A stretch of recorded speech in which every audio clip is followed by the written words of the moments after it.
السلام عليكم. معكم ميس مدى المحمود ومكملين معكم سلسلة الحروف اللي بدأناها، والنهاردة هناخد حرف الام.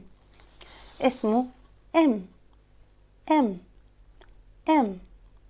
صوته في الكلمة ما ما ما ما ما ميلك ما ما مونكي ما ميلك وما مونكي.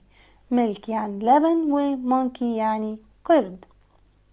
تعالوا نكتب مع بعض حرف الام وركزوا معايا شوية معلش. هناخد سطر مستقيم كده بخط مستقيم بيمر بالثلاث سطور، تمام. ومن هنا هننزل بخط منحني.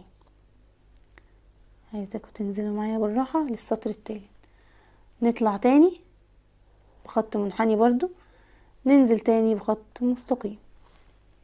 نعملها كمان مرة.